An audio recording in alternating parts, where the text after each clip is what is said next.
And walking in is Miss Evo Musa. Bra, bra, bra, bra.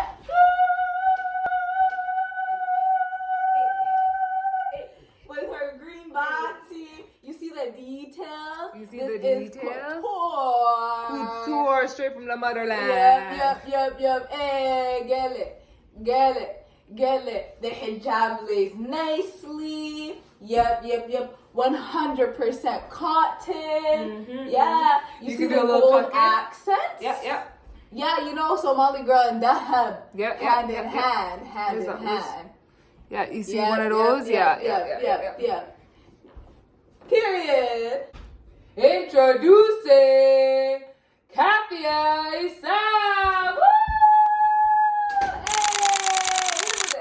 Hey, straight from Djibouti. Straight from Djibouti, guys. Look at this. Look at these colors. Yep. Giving East African body. Bad bow. Look at these dancing feet. Also got the pajamas. The pajama pants underneath, as you should. Yeah. Hit him with the top. Oh, do they even know when you're doing the dishes? Oh, hit him with one of those. Need some clothes. Somebody need some clothes. Hey, look at that. You see that swirl? Period. And that's how you do that. Hi guys, welcome back to the F and We Ball podcast. Woo! My name's Hivo. And my name is Kafia. And on today's episode, which is episode 5, I believe, if I'm correct. Episode 5. Yeah, because we're recording. Because we're ahead of schedule. Literally, we're actually so locked in. Anyways, on this episode, what we're going to be talking about is our first generation immigrant stories. So basically growing up in Somali households in Canada and how we kind of differ from other people around us. I Googled what because I was like, first generation immigrant, what does that mean? And I Googled it, and it's like, what Hoi would be considered. No, it's the children. I know, but that's what Google told me. That's what I thought. It's the first generation to be born in Canada. But first generation Canadians. We're literally the first generation Canadians versus first generation immigrants. No, I kept yeah. So true, so true. It's in the name. Did I keep on saying first generation immigrant? No, you just said first gen. Yeah. So basically first generation Canadian, which is kind of cool to say, actually. Yeah. It's not like those people that like actually. Huh? I don't know. You don't know? I don't know how I feel about it. Honestly, I kind of like being born in Canada. Realistically, if we were born in Africa, what would we be doing? Literally, what would we be doing? We could be having a fun time, really. It could be fun. Yeah, but then it's not the same vibe. Like, just imagine if, like, let's say they immigrated to UK, which we were supposed to. Ayo's whole family was supposed to immigrate to the UK, but they didn't get accepted. I wish I came to the UK instead of Canada. Dead ass? Dead ass? Dead. I don't like the UK. I wish we immigrated to the UK because then I would have a fun accent. And this accent is like, it's not that fun, and also sometimes I sound stupid. That vague. How do they say about or a boot? No, it's like stereotypical that you say a boot, but I think it's like they really round out. Okay. Anyways, what are like things that you experienced as a kid that you don't think you should that you wouldn't have experienced if you were born like white per se? Yeah. Translating during parent-teacher nights. Yes. Because the thing is, my mom knew what they were saying, but I still would have to translate for it. And I don't know why I had to do that. But it was just a thing. And having to explain like the lingo and stuff like that to your immigrant parent is very, very funny. Yeah. But also a little bit frustrating. Yeah. I think honestly, I think we're gonna have very, very similar. Yeah. Similar, because I grew up with Ariel, right? So with Ayo, whenever we would go to things and like to do translating, I was the eldest for the kids that were in the French school. I still had like Jazzy, but she wasn't in French school, so she didn't understand French. So I would have my French teachers tell me stuff. I remember one in grade 6 when I was going to Ayub's parent teacher thingy, and I don't speak the language good, so it's like I just choose the blind leading the blind. No, so and our grandma doesn't know any English whatsoever, so I would choose just certain words to rely on. So if I heard, oh, they're doing good in this, good in that, good, I would just summarize, my Farid. My Farid. Because who am I? Why did you choose me out of everyone else? Why did you choose me to translate? A professional translator. No, literally, she should have gotten a professional translator. Or even like when they weren't doing their homework, it was like, ya shakha Masamanisa or Mayfian. That's how I'd speak to her. Real. And then she'll look at me and be like, okay. And then I'll start speaking to her in English. And then the teachers would be confused. Like, girl, I thought you were here to translate. That is so confusing. Imagine going from French to Somali to English. And no, literally. That's actually really scary. Yeah, so I don't know why they would do that. Anyways. I'm convinced Ayaya fully knows English and she's just playing you guys. She does. I don't care. She used to take English classes. If you didn't know that, when we were like 6, 7, when I was 6 or 7, I would go to the community house in our neighborhood, and all the haboyers and everyone would be like doing little cute English classes. It was so cute. Yeah, no, I'm convinced she knows it because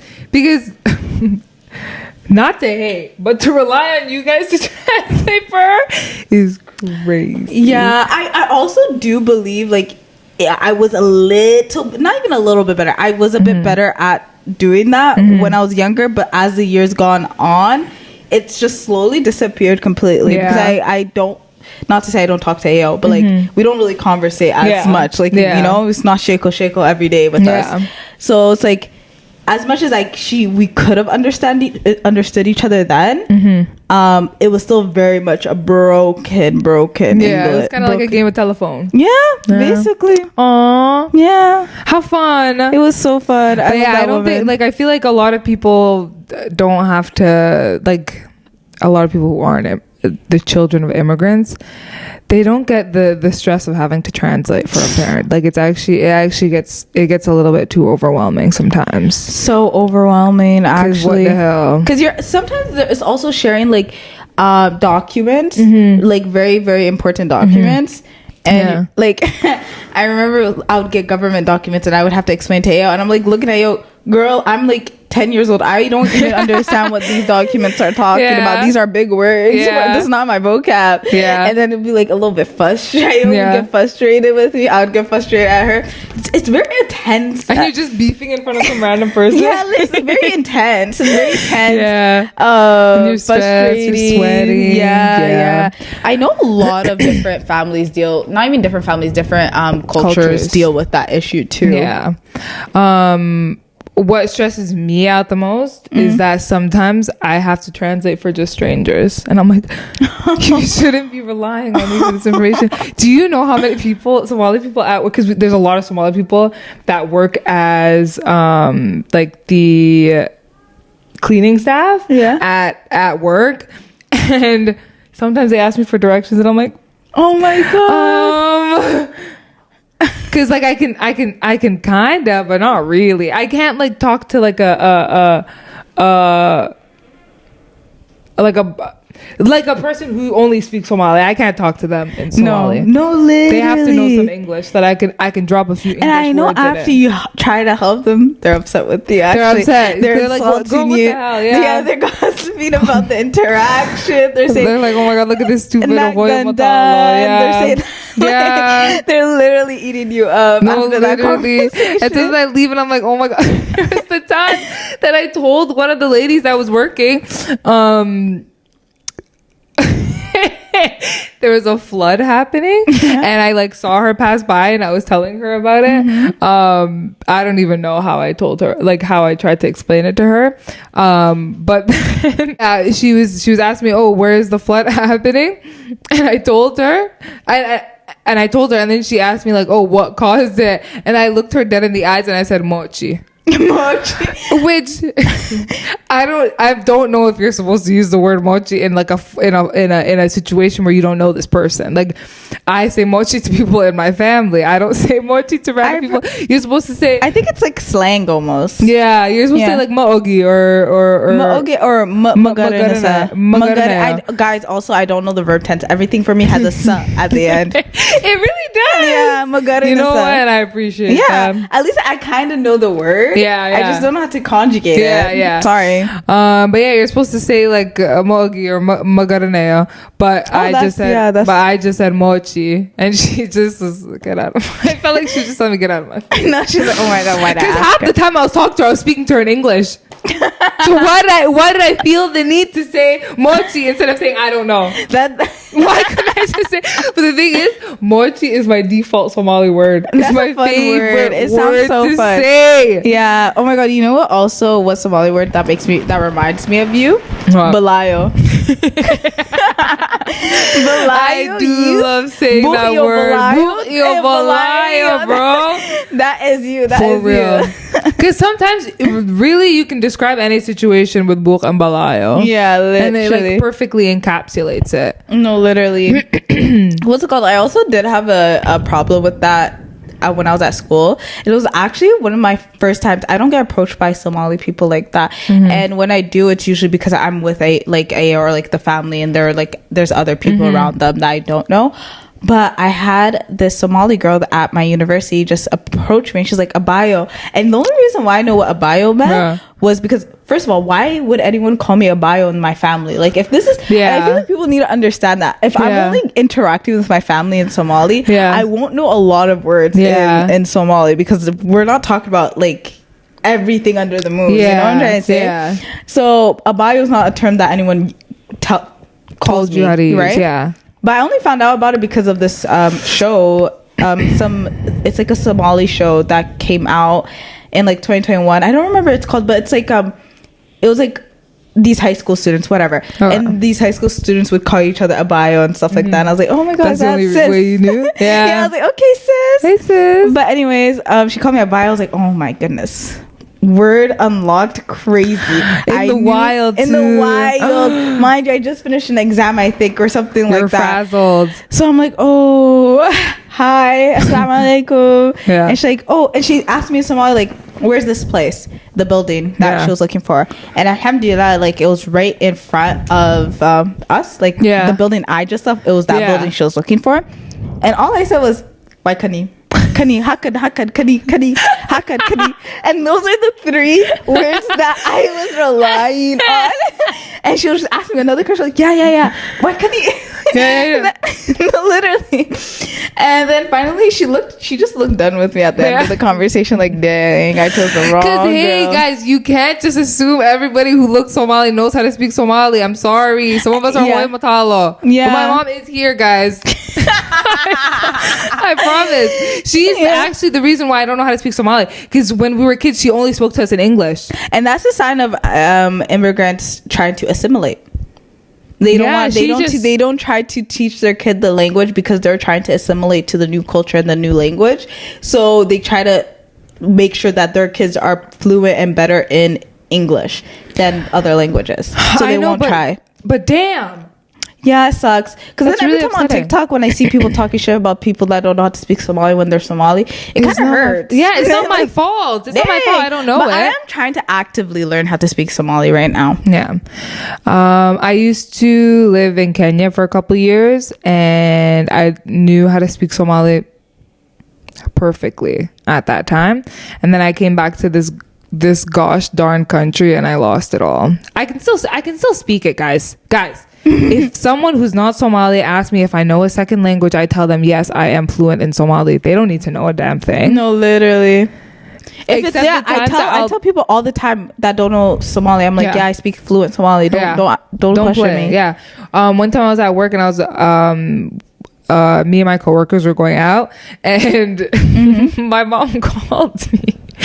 And I was talking to her in Somali, and then at the end I said, okay, slay, and they just looked at me and they're like, what's going on? And I said, Sometimes you gotta end the conversation with the okay slay. Yeah, period. That's the best way too. Because like sometimes hanging up the phone is awkward. Oh my god, in our family, we cannot hang up the phone without saying okay, bye. Period. And the only one who doesn't adhere to it is Mohammed. Mohammed will just hang up the phone on you. He's new gen. Oh my god, and it stresses me out so much because if he's calling you, he's like, "Can you give me $20?" And I'm like, "Bro, I'm not giving you $20." He won't even wait until I finish the sentence. He'll hang up. Oh, If he gets an answer, he does not want to hear. Boom, done. Damn. Yeah. Or he'll be like, "Stop talking to me," and then hang up. He's the one who called me. Damn, that's actually ruthless. He's so rude. But literally every time I hang up the phone on Hibak or on Hoya, I have to say okay, and then they say okay, and then I say bye, and then they say bye, and then we hang up. Oh my god, that's good though. You guys have a routine though, because sometimes when you don't have a routine on hanging up the phone, that shit is so weird. awkward. Yeah, it gets really awkward. Okay, I know we discussed this, and shout out Emmy. Okay, Yeah. I stole this idea. She was the one that gave me the idea. Basically, when you're in an immigrant household, there are words that you pronounce at home that are English words, but you only hear in that house. So when you go out in the wild and start saying those words, people won't understand you. And we have a few of those. So which is the first one that you have, Hivo? Go ahead. You can use it. No, Do you have more than one? I only have one. You can say that one. Okay. I thought Vix was pronounced Vigus my whole life until I told my friends oh, use the Vigus. I think until I in my adulthood saw the word Vicks Vapor Rub. Until I saw that in my adulthood, did I not realize that that's what it was called? Damn. Because I always assumed that it was just what Vicks was in Somali. I thought it was just a Somali word for Vicks. But it's not. It's just Vicks in a Somali accent. No, okay, yeah, that makes sense. I was very confused. Vigus sounds so much funner though. Vigus, so much more fun. Yeah. If we're getting grammatically correct. It feels what do you mean Vicks? Vicks what? Who the hell is Vicks? Literally. Okay, anyways, yeah. Tell me yours. We would call for the longest time I thought remote was just remote. Oh, remote. Yeah. My mom would just call it the remotes and pass me the remote, and I was like, you know what? Hell yeah. Period. But it's remote. Or we would call it I don't know, people just call it a remote, but we would also call it a remote controller. We would have to use both words. Give me the remote controller. And I'm like, okay. Give me the remote controller. What? Why okay, getting technical. No, literally. Why'd you have to say it like that? But no, she would say remote. I think I don't have a lot because I just literally spoke Somali. If there wasn't words that weren't Somali, I would know it by then. Like orange. Yeah. She would say orange, but I know it's not orange. Girl, what is orange? Come on. Damn, pick up a book. I didn't mean that. Yeah, I'm telling you on you. No, anyways, you can't. Another thing was ice cream. Yeah, but I knew what it was. Actually, I knew it was ice cream. Yeah. I can't really say I believed it was. It was just pronounced differently. On that same note, I would always, or me and my siblings would always make fun of the way that my mom would say things in English. Oh, they're so good at imitating her accent. Still to this day. Funny. No, actually, and one time, because I only do this in front of people who get it. One time I did it at work, and I started emulating my mom's accent, and then I was like, wait a second.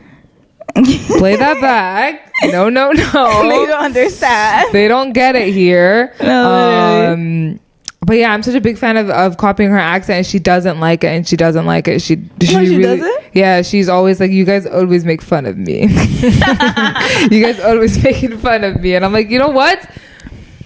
That's what you get for making us write your emails for you. That is another one. Yeah, she'd always make us, mind you, this woman has been in this country for over 30 years, okay? Okay. She could speak English perfectly.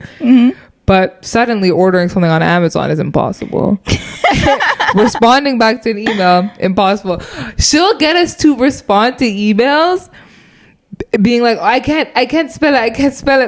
And you look, and she had already responded to it earlier. She's doing another follow back, but she answered that one when no one was around. But she's like, you guys are here, write my email for me, kick my feet up. Period. What's the point of having kids if they can't write emails? Oh my god, I'm gonna make my kids, inshallah, write all my emails for me. No, literally, I don't understand English. Yeah, that's why I have to learn Somali. So I literally want to put. Oh, that sounds like I'm trying to traumatize my kids. No, inshallah, when I do have kids, I want to give them character, and I feel like me not knowing the language as their mom would give them character, would give them a few jokes to throw around here and there. You know, like. You have to have a little bit trauma, a little character. bit of pizzazz. Like it doesn't even have to be trauma. Like I'm not even traumatized that my mom was an immigrant. No, literally, exactly. You know, though, but some people for some reason are traumatized by that. Are like stuff like this, like having to translate it. Like I feel like there are people that it really hits them deep, and it really got to them as a kid. Yeah. But that's just anyways. Continue. I think because I grew up around a lot of Somali people and just people whose parents didn't speak English. I was just like, okay. See, that's another thing because it's very normal. Yeah. And then if it's like if you're born with immigrant families, but everyone around you is like from Canada, they're white and everything. Yeah. They won't have anyone to relate on anything that happens, so they're gonna think like, ooh, I'm different. Like there's something wrong. And that would be so upsetting. Yeah, it would be upsetting. Shout out to those kids though. You're doing a great job. Yeah, you guys are probably doing crazy things right now for yourselves. Yeah, but don't try to whitewash yourself. It's a little bit when you get to the real world and you're away from all of those white people, it will be a little bit embarrassing. But I'm saying this from a place of love and empathy. Don't do too much. Period. Yeah. Words of wisdom. Oh, you know a thing or two about that. Yeah. With the accent thing too, I find that when I'm speaking this, I don't know if it has anything to do with the fact that I grew up with immigrant parents, but whenever someone is speaking in an accent to me, I change the way that I talk. Oh, that sounds a little bit. No, literally, it really does. Okay. It sounds messed up. Yeah. But I'll change the way that I talk, and I'll have a bit of an accent. Like I'm emulating their accent just a little bit. But that's like, I feel like a psychological thing. Like I feel like most people would probably do that because it's like you want them to feel welcomed. You know, almost like you understand them. I feel like it's something that you do subconsciously, and it has to be like not in a bad way. It's just like you're just trying to relate. Yeah, I feel like sometimes when I'm speaking to people who like have an accent or English isn't their first language, I'm like, I really want to get what you're saying, and I really want you to get what I'm saying. And it's not like I dumb down my talk. It's just the way that I say it. It just has a little bit of a pizzazz to it. No, and literally. I don't know if that's offensive. Sorry, guys, but that's just who I am. That's be who you exactly. For your pride.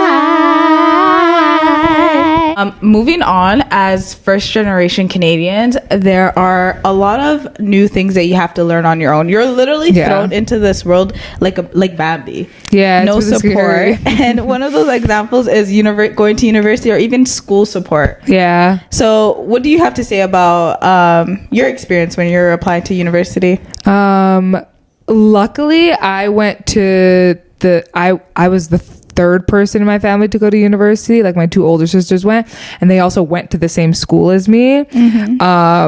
So like applying for classes and applying for OSAP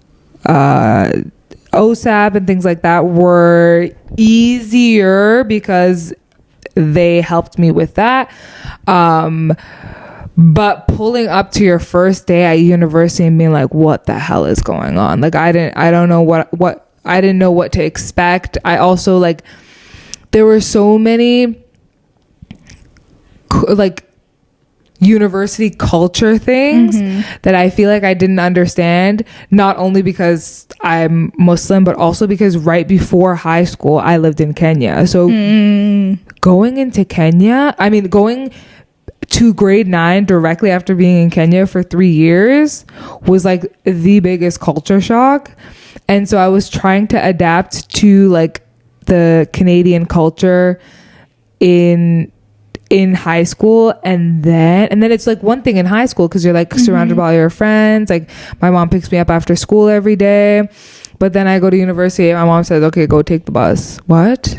Go take the bus? Like, well, I have to go to a big world. I go to school, and like my eldest sister went to the same school as me, but she was in 4th year when I was in 1st year, so we never saw each other. And then my other school went to the same school, but like a different campus, so I didn't see her either. So I was kind of just like, hey, I'm a little bit scared. And yeah, my mom did not. She didn't get it. She was just like, yeah, go to school, get your degree, girl. Yeah, like, literally. It's scary. It is. It's such a big experience, especially when there isn't like the same support that you get with like even like just in immigrant families as a whole. It's really a timeline that they really care about is go to school, finish high school, go straight to university, do it in 4 years, get a job right after that. Like if you get a master's, that's the plus. If you get a PhD, that's the plus. You know, it's not, that's when you'll like be more rewarded for, you know, because in their minds it's a very like something that is a must, like it's an obligation for them. This is what we came here for. For you to get an education, for you to have these opportunities. Exactly. So it's not like it's much more pressure, I find, for kids that are grown up in immigrant families and stuff like that, especially if they don't know what they want to do and stuff like that. There's not as much grace for people, and I feel like that's what a lot of people are struggling in our generation, especially the immigrant people. I'm sorry, I do not care about white people that are trying to find themselves. Sorry, girl, shut up. That's not my problem. That's not like, oh my god, I wasted all these years in girl, you had the options to leave. I bet you your parents would have let you. Like, I bet you. But try convincing an immigrant parent that you want to drop out of university. You know how many times I tried to tell my grandma I needed a semester off? Like there was a semester that I just like, I was like, I really need it off. I don't think I'm gonna do well this semester. Like I just needed to take a time to breathe and like really come back and figure out how I'm gonna succeed in the rest of my university degree. Immediately, no. And then she's like, you're gonna be a bum this, bum that. It's always you're gonna be a bum. Oh my god, she exiled you to bum status, you know, bro. literally. And that's the thing. That's their way of showing love too. You know what I'm trying to say? It's they have to degrade you before they can give you a hug type vibe. They have to insult their shit out of you before you have tears until you have tears in your eyes. Yeah, and then you go to your room, you start crying, and then they come over. You want some food? Like, damn. You just made me really emotional, and now you're just gonna offer me some food and everything's fine. There's one time where I got in really big trouble with AAO, and I didn't know how to act, so then I just ran off to our uncle and aunt's house for the winter break. Okay. My phone bill, I was paying my phone bill at the time, right? Okay, and then my dad, when I came back, my dad was there and AO were there, and they're like, so why didn't you answer our calls? I'm like, I didn't pay my phone bill. I didn't pay my phone bill. I can't answer calls if I didn't pay my phone bill. Immediately they started hooking me up. Okay, pay your phone bill. I started to make me my favorite food, my favorite salad. Because I think they realized how upset. I mean, again, I was young. Like what I did was deserving to be getting in trouble of. But like at the same time, I think I was more embarrassed. About what I did, and I was like, okay, I'm sorry. I can't show face no more. So then after that, they're like, we have to coddle her. And then you got your phone bill paid until now. Till now. And it's like, I don't know why. There's many times Abba has called me and he's like, okay, so when can you pay your phone bill? I have to cut you off. Mind you, he tried to do that back in like January, December, and I just started to pay off all of my debt. I was like, Abba, I really can't think about this. Like, I can't afford this right now. Yeah, come back to me in March. He hasn't come back. Period. I haven't paid that shit in a while. Oh my god, he back and Hoya got into an argument the other day because Hoya's like, what? Why am I still paying your phone bill? Why am I spending all this money on your phone bill? Are you not a grown woman? Yeah. Mind you, he was older than me, okay? And she's having, I pay for my own phone bill. and she still pays for her phone bill. I don't know how she got roped into this. Yeah. But she wiggled her way into the family plan that's just Hoy and Mohammed. Yeah. And now she gets her phone bill paid. And Hoy's like, okay, send me the money at the end of the month for the phone bill. She never does. Oh my god, she's so smart. She just keeps it quiet until no, that happens. Yeah. No, not a word for her. Yeah. I'm hoping to keep it paid until because Abu got me a new phone. Yeah. And I thought he bought it, and I'm very against buying phones on a phone plan. I do not like it. I want the phone paid off. You're not gonna rope me into 2 years of paying off my phone. And I think I hate that. I hate it. So I kept on telling my dad, I was like, hey, like, do not get a phone plan. Get me a phone. Like, I'm not telling him get me a phone. I had a phone that was perfectly fine. He was just like, Kathy, like, I could get you a phone. I was like, yeah, I would love a phone if it was just fully bought. You know. I was like, yeah. Come to find out, it's a phone plan, and now I feel guilty because I'm like, now you're paying $107. That's what your bill is every month?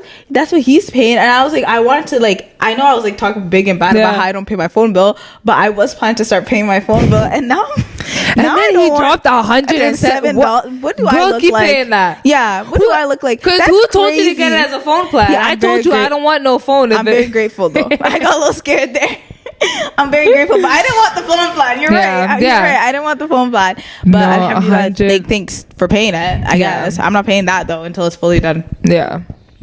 That's none of your business. You didn't know. You didn't know for the longest time. Yeah, I didn't know. I've had this phone since October. I think I just found this out this month. Not this month, May. Yeah. Going back to the university thing, I don't know if this is a fever dream or what, but I feel like I remember my sister telling me that a guy that she went to school with had dropped out of university without telling his parents, and the tuition that his parents were giving him to pay for school, he would just pocket it. Oh my god. And he like just hadn't told them at all. Oh wow. And they were like immigrant parents. Like, I think he was that's so mean. He was some sort of brown. Yeah. I feel bad. I feel also bad. Like, I know I'm not like, I understand the hardship that it comes to having the pressures of following this plan that immigrant parents want for us and stuff like that. But at the same time, how can you do something so evil? Yeah, literally. They are spending their hard-earned money that probably took more out of them to get than any other regular Canadian. Yeah. And you're basically robbing them. Yeah. Like, and tuition is expensive. That's thousands and thousands of dollars. Hello, like $5,000 plus. Yeah. Oh no. U of T, it was like $8,000. Oh, yeah. Oh, that's a lot of money. Yeah, that's disgusting. Crazy. That's disgusting. Sorry. So honestly, I don't know if that was a real story or if I'm just imagining that. But if it was real, I don't know how he fessed up to that, because at some point there is no degree. Maybe there is no degree. Yeah, how do you know what though? I feel like if you say I don't want to go to my graduation, and if you had like a really good, they want to see the degree. You saw how happy Hoy got when she saw my my diploma from Algonquin. Yeah, they want that degree, bro. Yeah, they want it. Ugh. I don't get it. Like, she told me that story, and I think I actually was stressed out for like the next school year. Dang. I was like, oh my god, imagine if I dropped out of school and I didn't tell my mom. Yeah, that would have been crazy. You would actually probably be disowned. Yeah. Or dead. Yeah, she would have killed me. Yeah, for real. You're done. You're done. What do you mean? That's taking it too far. No, I was literally too scared to even take a semester off because I was dealing with a lot during school. And I was just like, you know what? It's either you deal with a lot and do schoolwork and graduate on time, or you deal with a lot and deal with trying to convince your mom to let you take a semester off. Yeah, and that seems like a harder thing to do. It is. But honestly, like, sometimes if you need the refresher, get the refresher. My opinion. Even if you have to hide it, like, hide that shit real good. Take the refresher if you need it. Yeah. Other than that, university. Also, I'm also tired of immigrant parents sacrificing everything for their kids, and their kids living in good areas and having the opportunities to do, like, if you don't want to go to university, fine, don't go to university, but at least have something going for yourself to at least prove to your parents that they don't sacrifice so much for nothing. For nothing, you know, like at least reward your parents a bit. And I know it sucks to say like your life is to reward your parents. It's not going to be your whole life, but like just a small part of your life. Show your parents that you're good.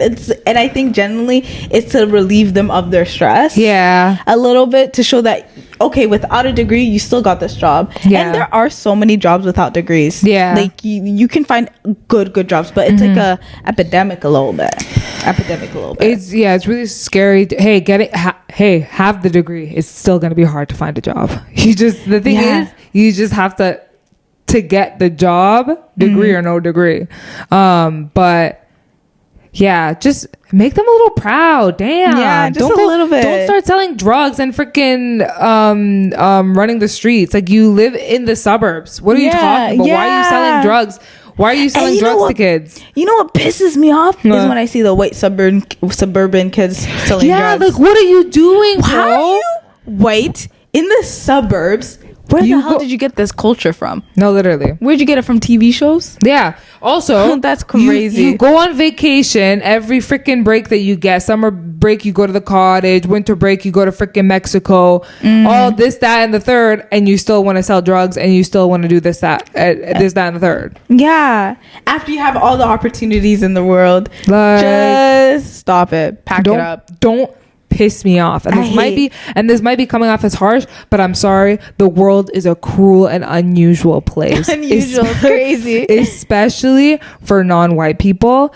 And I hate to say that we have to show up in a different way, and like be expected to do more, but unfortunately we do. And if you want to use that to, I don't know, do whatever it is that you think your parents wouldn't be proud of, go ahead and do it.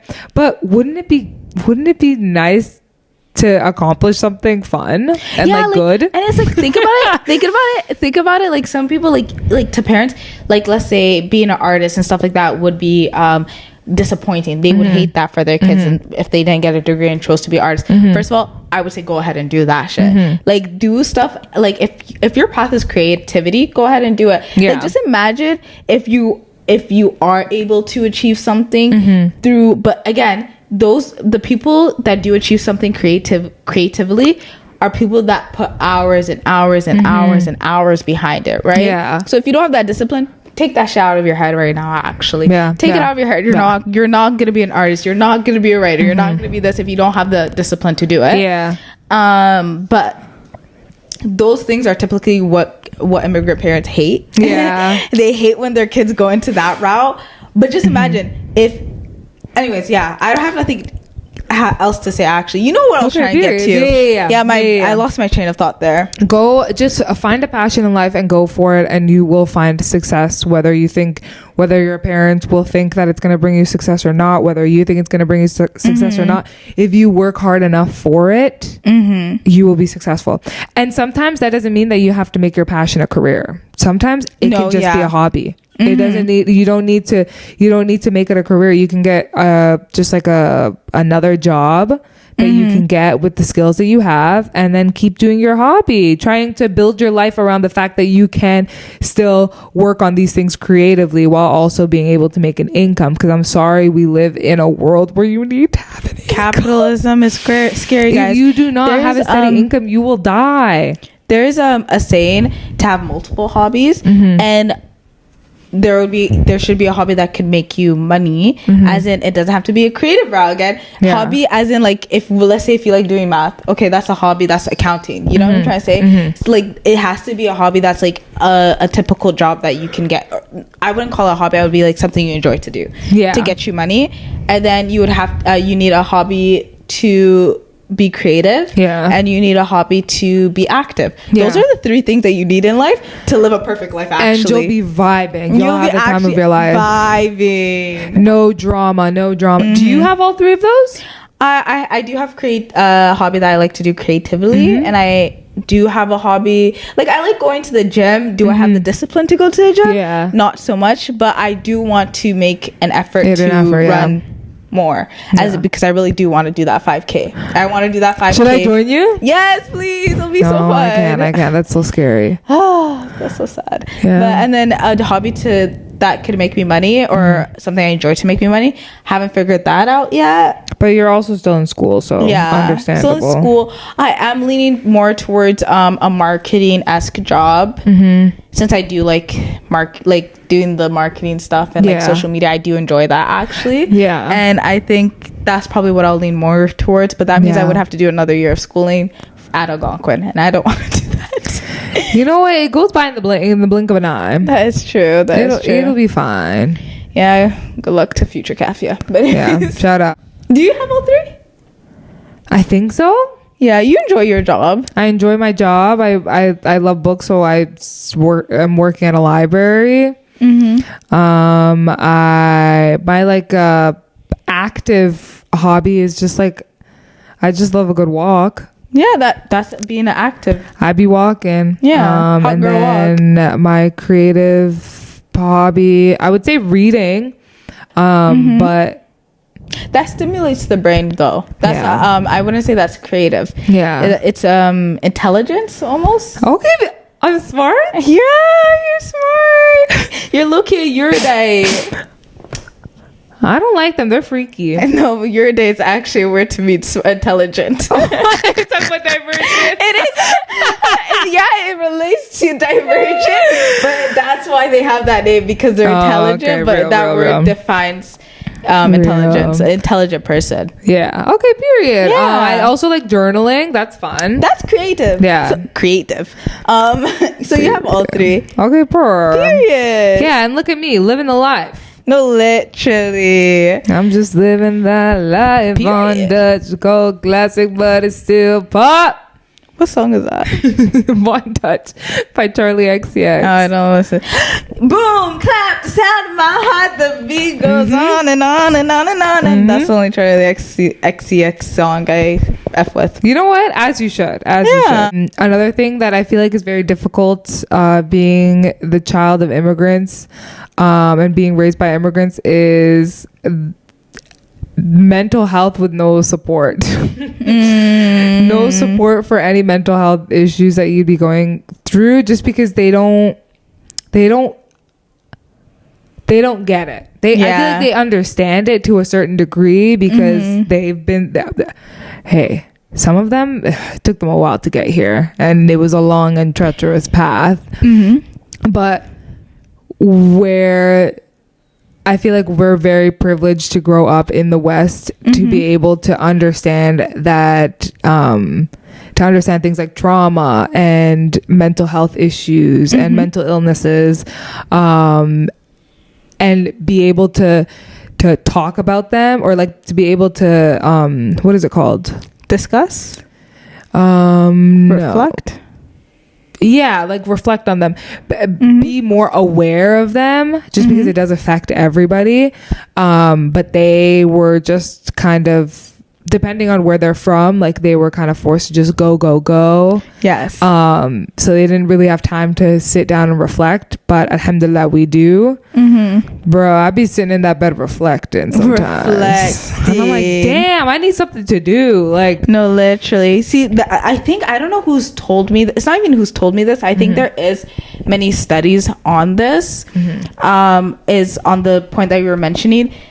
Mental health is not an issue for people, for the older generation, immigrants and whatnot, because they do come from third world countries most of the time, and they're just on survival instincts. Like that's what they're trying to do: survive, figure out where they're gonna settle. They don't have time to, again, what you're saying, to think. And I think that's why we're in a mental illness problem in our generation, is with the fact that, again, with the phones, with the screens, your parents were right. It is that damn phone. It is. I'm sorry. Put it down. Actually, put it down. That thing down. It's ruining your life. We're all on our phones. We are not connecting with one another and stuff like that. And I think because we have, again, too much time on our hands, literally like we're not worried about anything, and when we are worried about something, it's such a big factor of our life. Like for me, like when it's university and stuff like that, it's such a big factor. It's everything. Like, it becomes like the one thing I focus on.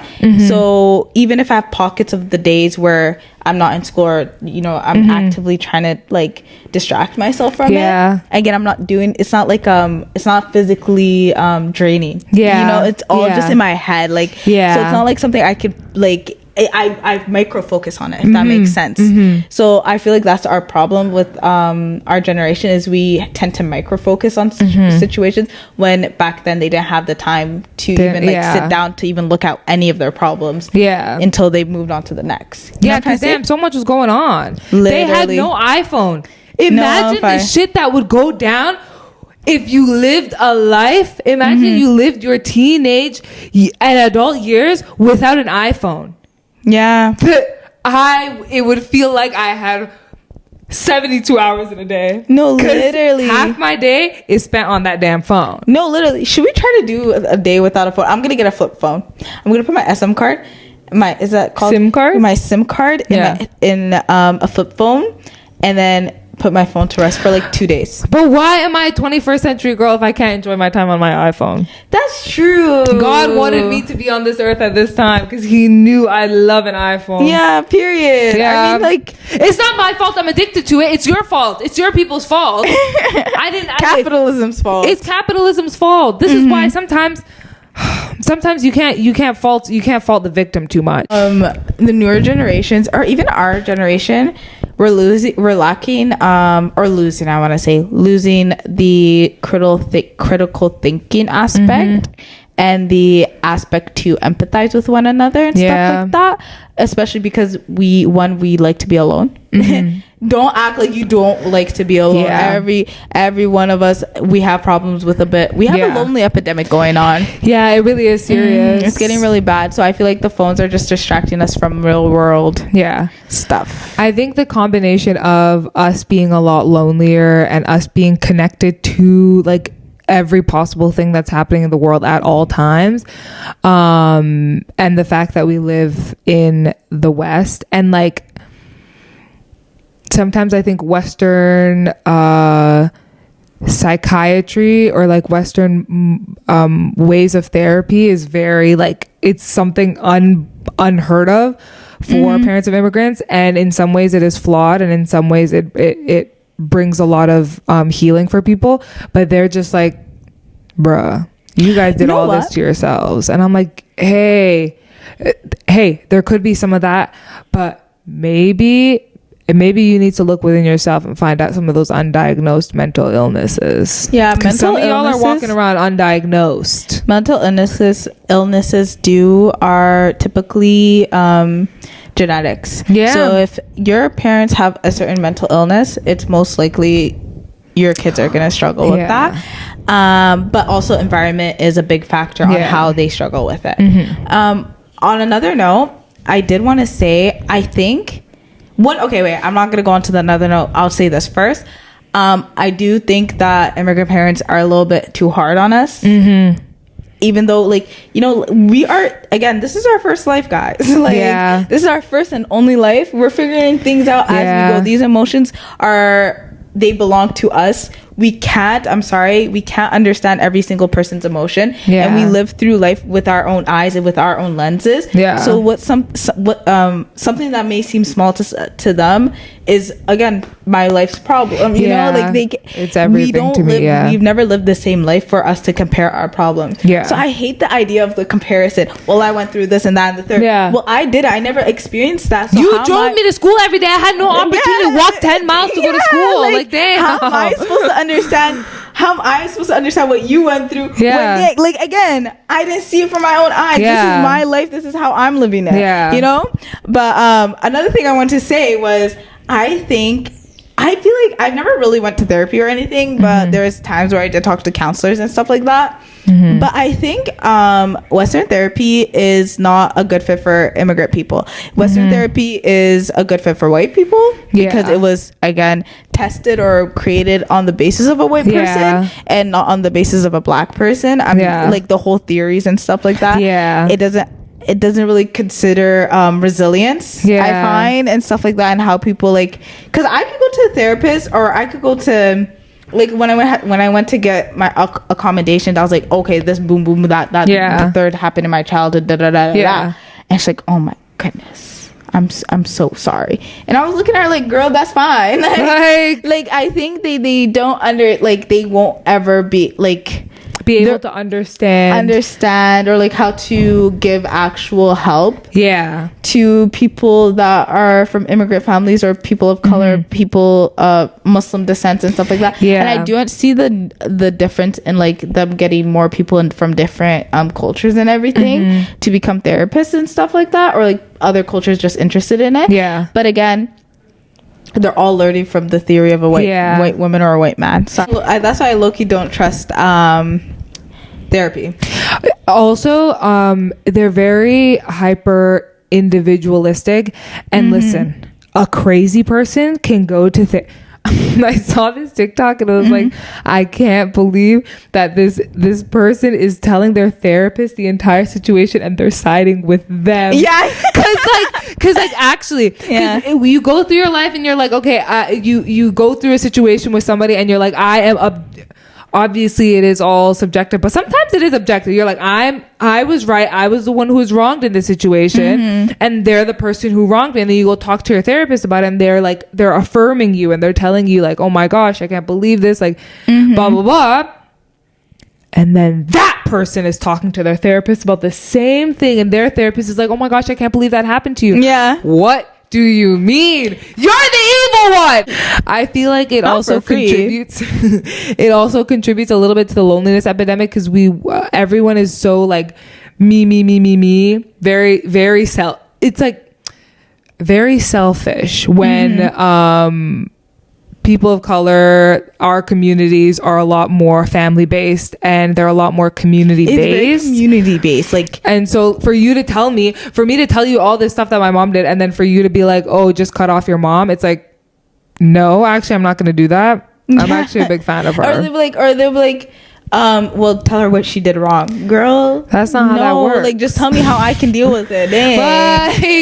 See, like they don't understand the family and traditions. They don't understand family dynamics. They don't understand our culture, so they don't understand how to. Because even though I grew up in Canada, I still experience things from a different lens to my peers, because I grew up in an immigrant household where people are speaking a different language, where we lived in a different country for years, like we visited back home every summer. Like, it's different. That's why therapy should probably go back, psychology or whatnot, whatever these therapists are doing. They should go back and add some new theories. Add some new theories. Develop it a little bit more. It's not very inclusive. But anyways, most things in Canada aren't very inclusive. I think it was when I was 10 that they went to doctors for me. Mind you, one again with Somali families or immigrant families, when the doctor told me to lift up my shirt so he could check my stomach, I started looking around like, am I allowed? Like, why am I like that? Feels crazy. A little promiscuous. Why am I taking off my shirt? Anyways, he was the one that diagnosed me with anxiety. Shout out. General anxiety disorder, I guess. Gad. And he was like, okay, so she probably would need medication and stuff like that. And you know what I was doing to regulate my emotion? I was drinking hot tea. Okay, period. They had me at nighttime drinking, as if that was actually medicine, not. So it's like that's what I love about immigrant families. It's like they always come up with their own ideas of medicine. So they got me like chamomile tea and stuff like that, and I would drink it before I went to sleep. I don't know what that was trying, but I do remember my brother spilling out on my thigh when I was a kid, and I still have the scar from that. Because it blistered. That's so scary. I think that was the last time I drank tea. That's so spooky. But yeah, that's another thing. They hate medication. They hate medication. My god! One day my mom found my medication. She said, "What the hell is this?" Oh my god! I said, "No." Did you see your light flash before your eyes? No, literally. It feels embarrassing. Yeah, and she cornered me in the car. It was just me and her. Oh my god! I was like, "Oh my god, you could." damn. And then I was like, she didn't see anything. So what did you call it? Huh? What did you say it was? She knew what it was. And I was like, I don't know what you're talking about, ma'am. That's the little game me and my mom like to play. She'll confront me about something and I'll pretend like I have no idea what she's talking about. That's so awkward. Yeah, I don't know what you're talking about. Yeah, I don't know what you're talking Did about. Did you imagine that? Yeah, like, are you... Hello? You gave your mom schizophrenia by accident? No, literally, she said, what is that? I said, what? what are you talking about? As if it's drugs. That's no, crazy literally. that we have to hide these things from our families. Now like that I it's think like about it, taboo. Now that I think about it, I didn't actually explain to her what it was. So what if she thought it was like I was taking like Percocets? Like, oh my god. Yeah. What if she thought it was literally perks? Oh my god, what if? No, I feel like she'd be more aggressive about it. Yeah. Like she wouldn't have just let that slide by if she thought it was actual drugs. And I don't think I don't think your mom thinks of you lowly. I think a person would have to think about somebody super lowly to think immediately, oh my god, yeah, Percocet, Molly Percocet, yeah. Percocet, you know? Yeah, she was essentially just like, girl, you're doing too much enough. And I said, you know what? Period. Yeah. And then I went and I continued to do too much. Period. And I kept popping those pills. Period. Yeah. As prescribed by my doctor. Okay. Don't take pills that do not belong to you guys. Yep. Don't take no Adderall. It's dangerous. University students. I wanted to take Adderall so bad as a university student. Like genuinely so effing bad. Because I was just convinced that I had ADHD, which could still be a possibility. Yeah. But then I talked to a doctor and she was like, you seem like you just have a little bit too much anxiety. I feel like if we were to give you if we were to give you ADHD medication, it might like make you feel a little bit crazy. And I was like, you know what? Because there was one time that I took Wellbutrin because I was telling my doctor, I was like, yeah, mental health issues, but also I'm really eepy. And she was like, oh, do you have issues with anxiety? I said, no, I don't know anxiety. Anxiety's scared of me. She put me on those meds. I had nightmares for a week straight. I was like, take me off this. I'm done. Oh my god. So guys, do your research before. Don't lie to your doctors.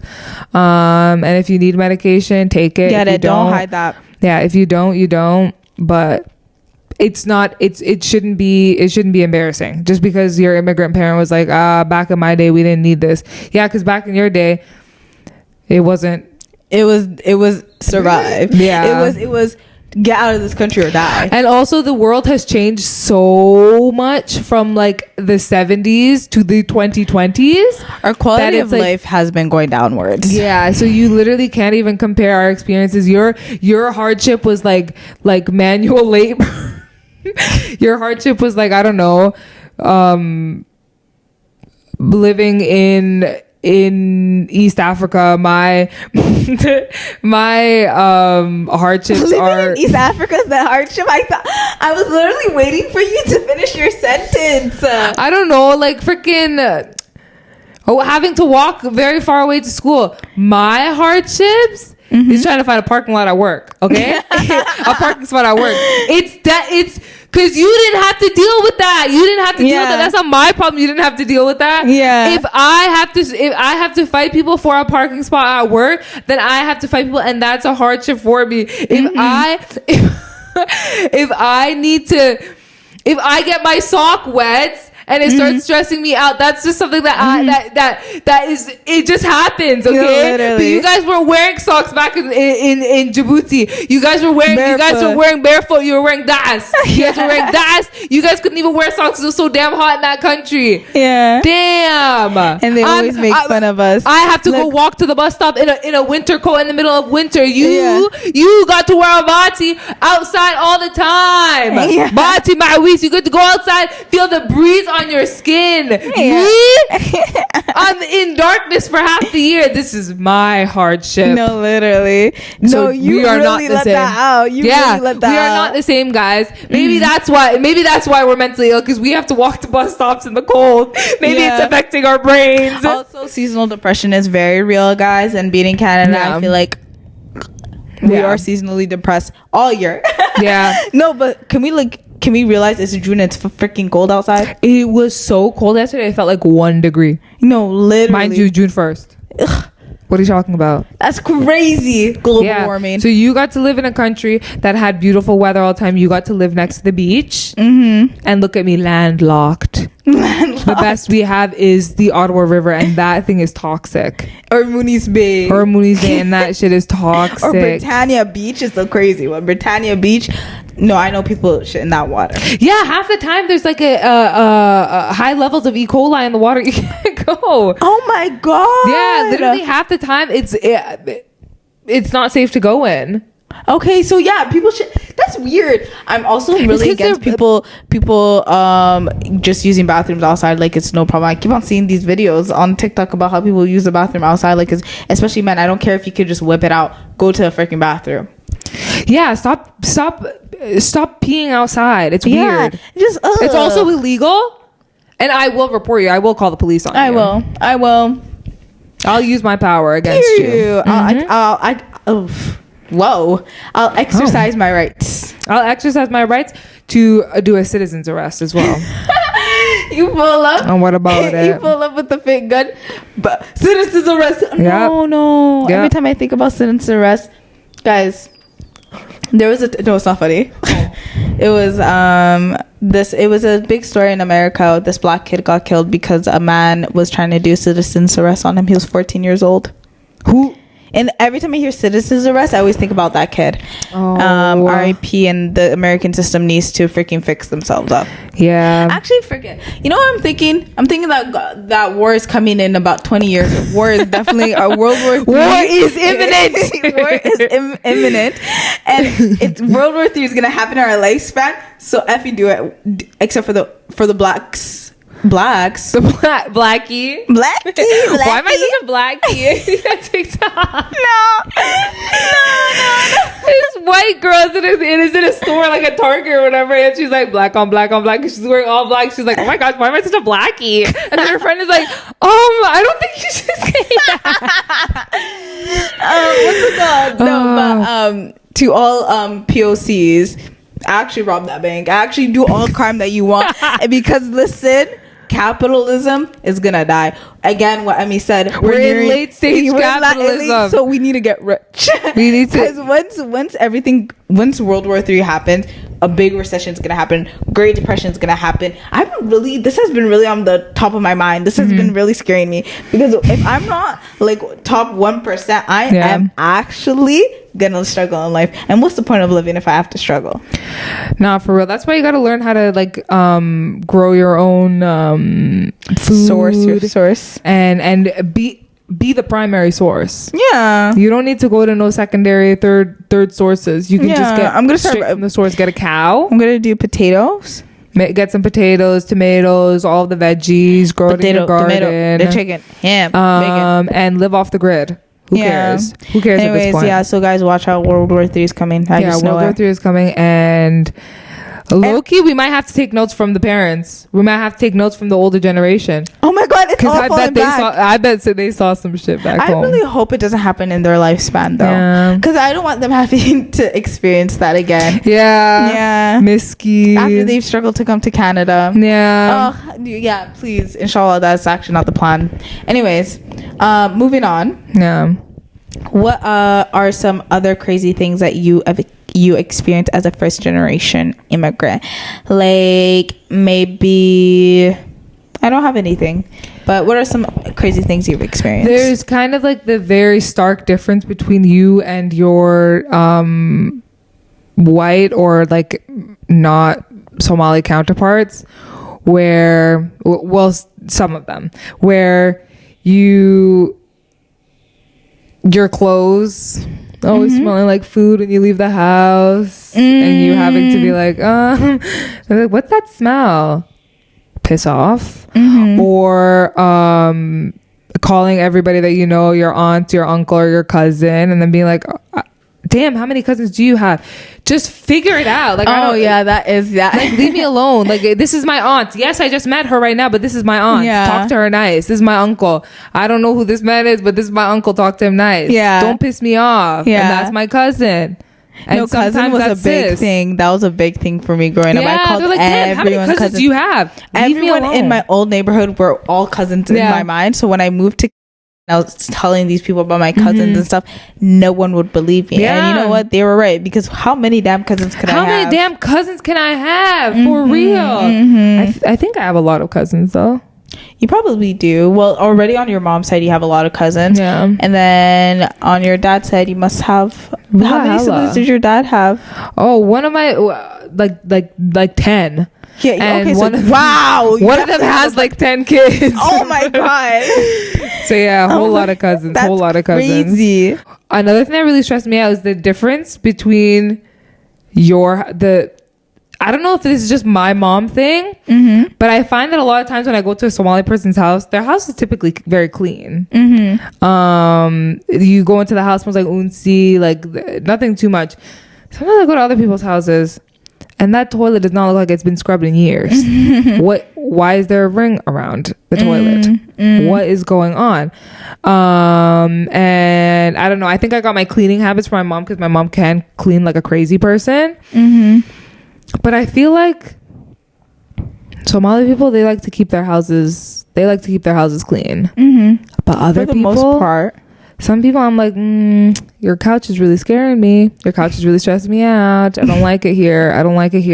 I can't walk around here barefoot because something's gonna stick to my foot. But like we would grow up to where the house was cleaned every day. We mopped the house like multiple times a week. Like unsi was on. Like it was a regular occurrence. And so knowing that other people don't also do that, it was real crazy, because I'd be like, damn, it's sticky on this floor. Y'all just got the Swiffer? Get a real mop. That's a cultural difference for sure. Yeah. That has to be a cultural difference. I remember freaking at the age, oh my god, guys, when I was like 9, that's when I started actually cleaning in the house. That's when they said, okay, you're too grown to not be cleaning. And there's like marks in front of my sink, knife marks, because every time I would do the dishes, I would make a new mark. Okay, this is day 2 that I've done the dishes. Like you were a prisoner. Wallahi, that's the way I go. If you ever look in the house, people, there's just little knife marks and like arrows and stuff like that. Dead ass. That's and then, so funny. Again, because I was young and I didn't have good decision making. When I was tired of doing the dishes, I would break a dish. And I'll be like, okay, guys, I broke a dish. Get me out of here now. I'm done. I would weaponize incompetence before I knew what weaponizing incompetence was. Yeah. But no, literally, like, what's it called? I'm not even gonna lie though. As the years have passed for us, I don't care. I'm not cleaning up after freaking, because I was too grown. I was way too old to be like taking care of like the house as much.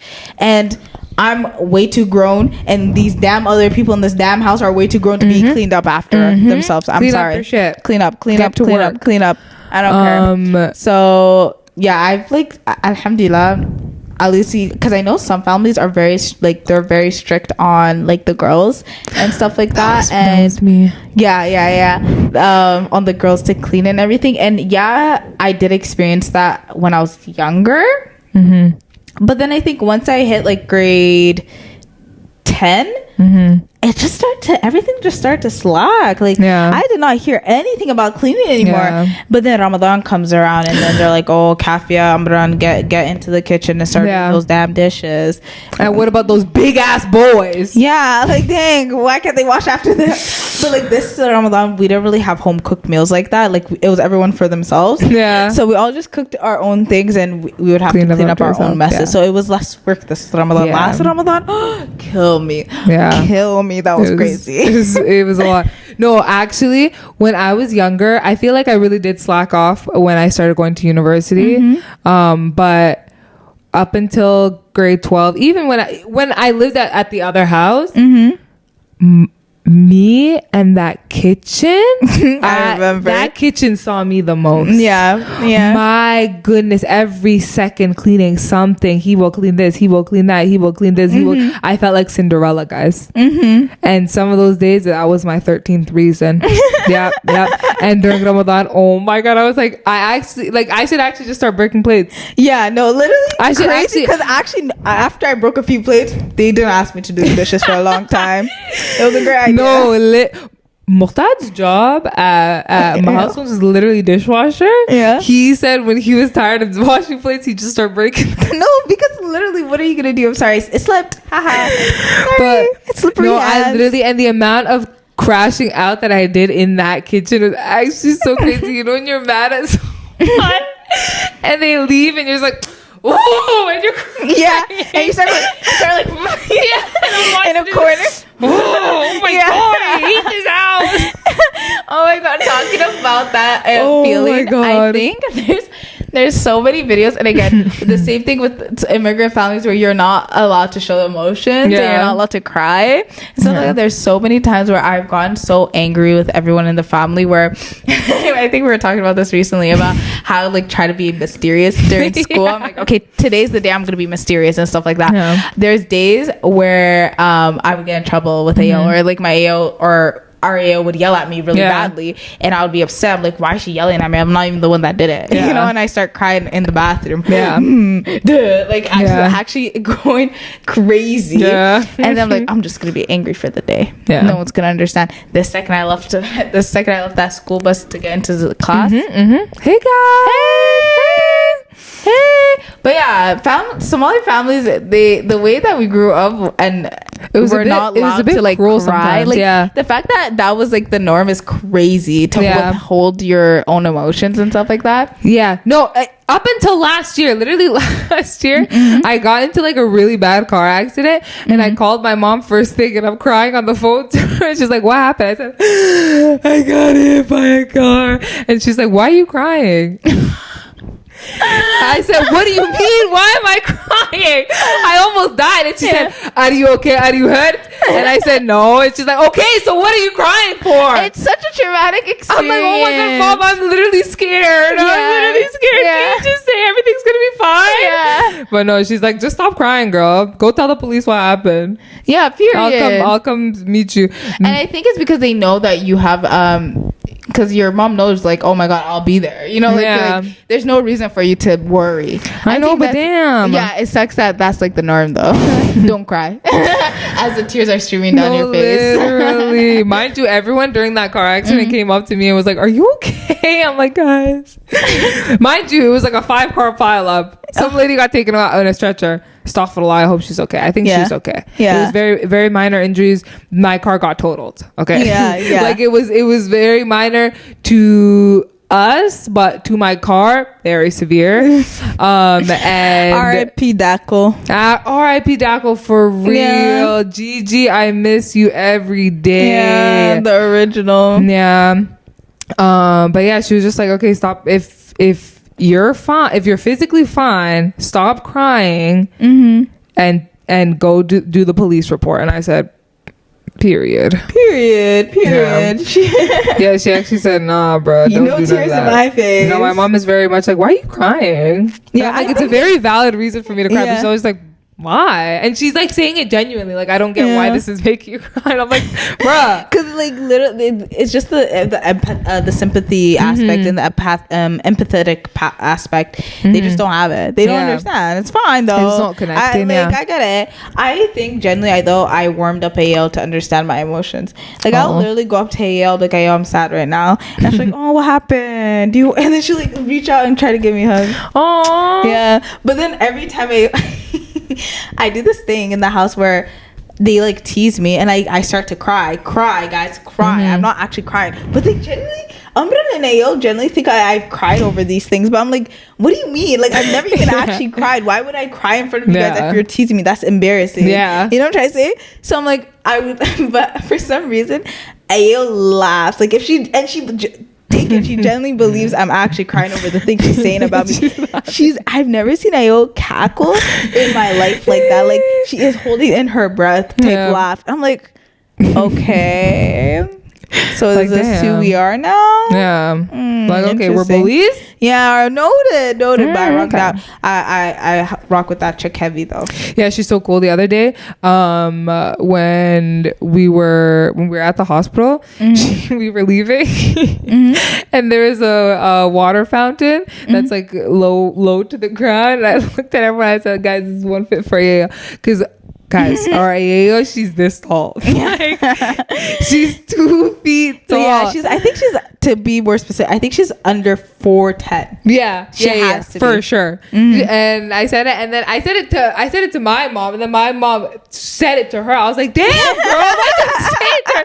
She didn't know what I was saying." Yeah. And then she got upset with me. But then also, like, with the Somali people being so like them just coming up with like the being very cruel sometimes.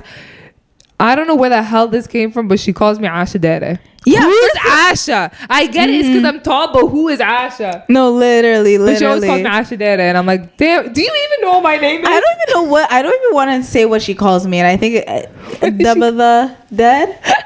What does that mean? And I feel like she's like fat ass or something like that. And no, I think or like no, she's saying my butt's long. I know. That's what she calls me. I don't know what that means. I need to find out. I think I'm saying it wrong, but that's what she calls. She said what is with Somali people giving people nicknames? No, literally, she said you got a long crack. No, but literally, like, I don't get it. And they love to remix Asha. There's so many Asha something. Always. Ooh. I know she's just jealous of my height. Yeah, oh my god, because you guys are big dead ass. I have to bend down to talk to my yeah, big difference in height. She's so cool though. Big fan of her. She's so cool. I love that girl so much. So yeah, even though immigrants are like, they're very cuckoo crazy sometimes, they always mean love, you know? They don't mean to be crazy. It's just like how I don't mean to be crazy sometimes, and sometimes I do be getting crazy. Like today I was writing in my journal, I was like, I don't know why you were being so crazy that day. I don't know why you were doing all of that. Yeah, chill out. No, and then literally. I was like, you know what, sometimes they just get crazy, and that's okay. And at least you're taking it out on your journal. Yeah, I'm not taking it out on my children. Yeah, oh my god. But literally though, I'm not gonna take away the fact that there is some traumatic things that immigrant parents do to kids. Yeah. So love all of those experiences, but some of them were a little bit too much. Some of them they took too far. Yeah, some of them were unneeded. We could have skipped. They took them too far. Yeah, we could have skipped it. Okay. Yeah, we could have skipped it, and I would have been so much better of a person. Yeah, literally. Yeah, like taking us to Kenya, thinking it was going to be for the summer, and it being for 3 years. Yeah, I think. Wow, that was crazy. Also, I want to talk about how, guys. Yeah, I don't understand Somali, but I want to say this. I want to preface this.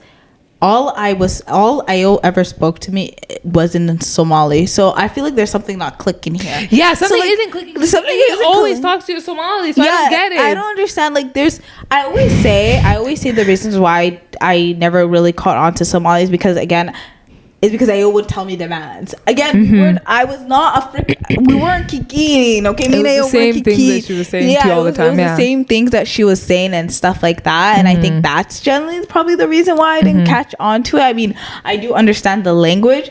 However, one thing that gets to me every single time is when a random a hubbo or a yayo talks to me in Somali, and all of a sudden whatever is coming out of their mouth is just unillegible. Like, it's illiterate to me. I feel like that's for reading. But I can't understand it, even though it's the same words that Yayo was saying. So I don't know if it's because they speak it. It's not even they speak a different dialect, because they're from the same country, same region. I think it's because you always hear it from the same voice. Yeah. That hearing it from another voice is like, hey, now, why'd you remix it like that? Yeah. Because sometimes the AO next door, she'll try to speak to me in Somali, and I'm just like, yeah.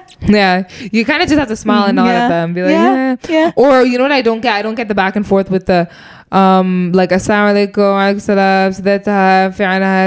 I don't understand that exchange. I don't understand that exchange. Half the time we're speaking over each other, and I don't like it, and it kind of fades away. Like all the Somali hubbos that I see at work, when we're like walking away from it, like it just, the conversation just fades away. I'd be walking past them and I'm like, I don't know if I said that correctly. I don't know. I don't like it. Can we stop? Real. Because that asked the other day, me and Amran had to freaking drop off Hegbed money in Barhaven, okay? And we open up that door. Me and Amber are like, oh my god, we can't. Amber's like, oh, We can't bumble this. no, literally. Amber's like, can you just come with me? I was like, what am I gonna do? You know better Somali than me. Yeah. So she's like, just let's go together. So we go together. So it's double awkward. Mm-hmm. Okay. The person that opened up the door, she was so happy though. Like, Aww. shout out to her. She was Yeah. so cool. I love her. But she was like, Assalamu alaikum. We're like, alaikum assalam. She was basically doing the greetings and Yeah. stuff, and then she started asking other questions. And I was like, well, I wasn't expecting all we're that. getting off script here. Yeah. Because why are we asking about different family members? Yeah. We don't. I don't know what we're saying, and it's just I like, don't know all that. oh, I feel Anahai. Oh, alhamdulillah. Yeah. Oh, alhamdulillah. It's Yeah. good. It's good. Alhamdulillah. Yeah. And then we just slowly walked away. Yeah, It that's was all it is. So awkward. It's so awkward. I don't understand it. I don't understand it. I need you guys to ask. I need you to ask me fully. And I guess it's the same thing as like, hi, how are you? I'm good. How about you? Blah blah blah. Weather's good. Blah blah blah. But like they say it so fast. I'm like, it's not computing in my head. I don't like it. Ask me if you ask me a regular question, I'll answer the regular question. But if you start asking me those questions, I'm fumbling. I'm like, ooh. That sounds like the beginning of a song. No, literally, I'm like glitching. I don't know what to say. I'm confused. It's so hard. I kind of hate it. Yeah. But one day I will be able to speak Somali. And actually, my new favorite sentence in Somali is bash bashi o barwako. And that's how you guys, if you don't know what that means, it's a greeting. It's like what you say in a response to how are you? Bash bashi o barwako. And I've been saying it, and every time I say it, the AO next door, she always tries to correct me. She's like, "You're saying Morocco, girl." Barwako? Yeah, you know what I don't like about Somali people? What? I'm saying the word and like, huh? I'm saying the word right. Why do you not understand it? Is it I get it's like my accent's not is not proper, but like if I say tail like let's say one fi anahai. Yeah. That sounds normal. Yeah. That sounds proper. Yeah. Huh? What? It's because they can tell you don't know. They can tell, and they're trying to embarrass you. They can tell they're trying to embarrass you. Because I said that for the first time to the AO next door, Bash Bashi Barwako, and it literally took me 5 times saying it until she's like, "Okay, girl." And it was, and you know how much more awkward it is every time you have to say it again and again. Yeah. It's so embarrassing. It does, yeah, because then you're losing all of that momentum that you just built up. And then I'm saying it more like, you know, with a question mark at the end. You're like, I don't know actually if I'm saying that right. Am I even saying the word right? Yeah. It's so awkward. So crazy. Anything else you have to say about this subject? No, I think I'm good. Give your POC friends a hug every so often, because I'm telling you, they probably have crazy shit dealing with. Also, last thing, the fact that we can't leave the house before we get married is crazy to me. That is crazy. Sorry, I need to escape. But we've passed the point. Like we're not in the times of getting married at 20 years old, guys. Yeah, we aren't. So it's now not like right after high school I can move out because I'm married, I'm hitched. Exactly. That's not me. So now I'm still here. Shout out to all immigrant parents. You guys did your big thing. You guys brought us to these Western countries, even though Western countries are not the best for people of color. Yeah. But we got better lives out of it. So shout out to you. Thank you very much. I think that's it for this episode. Thanks for watching. Make sure to like and subscribe and comment if you're on YouTube, and if you're on Spotify, rate us 5 stars, and add us to your library. Yes, and follow us. And follow us on Spotify, Instagram, TikTok. And let us know, what is the craziest thing you experienced as a child of an immigrant? And also, please give us feedback. It's always appreciated. Yep. And new videos every Sunday. Yep. Bye. Bye.